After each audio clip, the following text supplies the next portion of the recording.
हम लोग हमेशा हॉलीवुड कितना अच्छा है, हॉलीवुड जैसा कोई नहीं हो सकता, यही गाना गाते रहते हैं। और इंडियन सिनेमा कभी हॉलीवुड जैसा हो ही नहीं सकता, यही गाना गाते हैं। लेकिन हम सब भूल जाते हैं कि हमारे पास एक ऐसा खजाना है जिसके सामने हॉलीवुड की तमाम कहानियां, टोटल कहानियां जीरो हैं। मैं बात कर रही हूँ असुर की। ये एक माइथोलॉजी हिस्ट्री है जिसको जो अच्छा लगे बोल सकती हो, लेकिन जब जब इसको सिनेमा में बदला जाता है तो सबके रोंगटे खड़े हो जाते हैं। तो असुर भाई साहब ये ऐसा शो है कि जिसके सामने हॉलीवुड भी एक छोटा बच्चा लगने लग जाता है। तो इसका रीजन है कि इसका सबसे डिफरेंट सब्जेक्ट और जिसका डायरेक्ट कनेक्शन माइथोलॉजी के एक बहुत ज्यादा डरावने मॉन्स्टर से।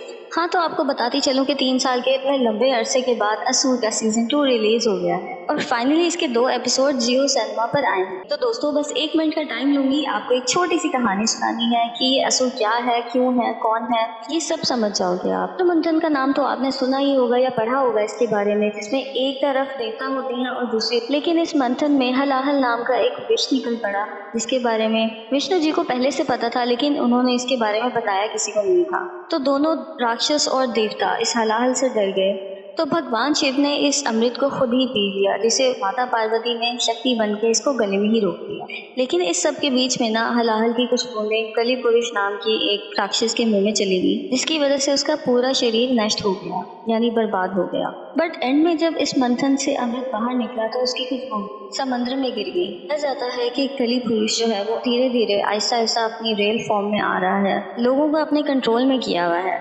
अब बताया जाता है कि कली पुरुष जो है वो आहिस्ता आहिस्ता अपने जिस्म की तरफ वापस लौटा है और उसने लोगों को अपने कंट्रोल में किया हुआ है। ये हम लोगों से बुरे काम करवाएगा और एक दूसरे की जान का दुश्मन बनाएगा। अच्छे लोग खत्म हो जाएंगे और हर तरफ मौत ही मौत नजर आएगी। जमीन और ये पूरी दुनिया बर्बाद हो जाएगी, हर तरफ खुश्की छा जाएगी, खाने पीने कुछ होगा नहीं और सबको घास फूस खाना पड़ेगा। और तब जमीन पर विष्णु अपना 10वां अवतार लेंगे ताकि वो कली पुरुष को खत्म कर सके और सब कुछ वैसा कर सके। अब आपको ये सब बताने की वजह ये है कि क्योंकि अपना असल में अपने आप को कली पुरुष का अवतार समझता और उसकी सोच को समझना बहुत जरूरी है, क्योंकि तभी आपको शो का असली मजा आएगा देखने। और इसने जिद पकड़ रखी है कि ये कलयुग और अंत की तरफ जल्द से जल्द लेकर जाना चाहता है, कि जिससे भगवान विष्णु को कल की अवतार लेकर इसके सामने खुद आना पड़े। इस मिशन में अपने इस असुर और कल्कि का हथियार सबसे बड़ा जानते हो क्या है? ये इंसान के दिमाग पर सबसे बड़ा अटैक करना चाहता है, जिसके बाद उनका जिस्म किसी काम का नहीं है और वो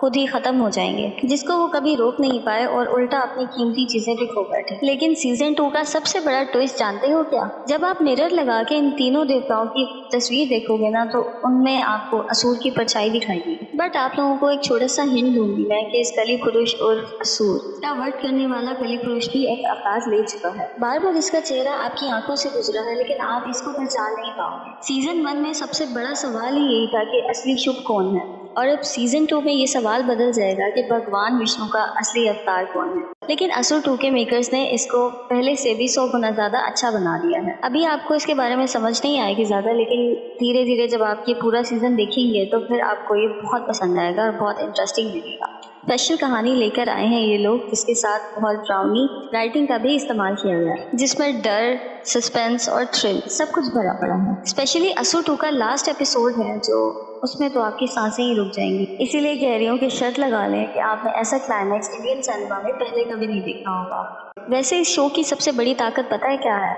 इसकी फ्रेश कास्ट। एक्चुअली इसमें न्यू एक्टर्स बहुत सारे हैं, जिसकी वजह से शक किसी पर भी हो सकता है। फॉर एग्जांपल जैसे किसी भी मूवी या स्टोरी में कोई बड़ा एक्टर होता है तो इसका कोई बड़ा रोल होगा या बड़ी लीड होगी, जाहिर हमें यही लगेगा कि उसका कोई फालतू या साइड कैरेक्टर नहीं हो। लेकिन असुर में काफी सारे नए कैरेक्टर्स हैं, तो इसलिए पॉजिटिव और नेगेटिव कुछ मेकर्स ने बहुत अच्छा मकड़ी का जाल तैयार किया है पब्लिक। ऐसे तो अरशद वारसी ने इसमें बहुत ही जबरदस्त काम किया है, लेकिन इस बार आप साइड कैरेक्टर्स के लिए भी तालियां बजाएंगे, क्योंकि उनके मुंह से बहुत बड़े बड़े इम्पैक्ट्स पड़े। ये भी कि आपका ध्यान इस बार ज्यादा एक्टिंग पर नहीं जाएगा, आप स्टोरी पर ज्यादा फोकस करेंगे, जैसे आप किसी भूल भुलैया में फंस चुके हो। और हाँ, एक मजे की गुड न्यूज आपको बता दूं कि जैसे सीजन 1 में मेकर्स ने दिमाग को हिलाने वाला एक सवाल छोड़ दिया, बिल्कुल वैसे ही सीजन 2 के एंड में एक तगड़ा एग्जाम आपका इंतजार करे, जो कि सीजन 3 की तरफ इशारा करता है। तो समझ जाइए कि असुर खत्म नहीं होना। तो भैया मेरी तरफ से तो असुर सीजन को मिलेंगे पूरे 10 और 10।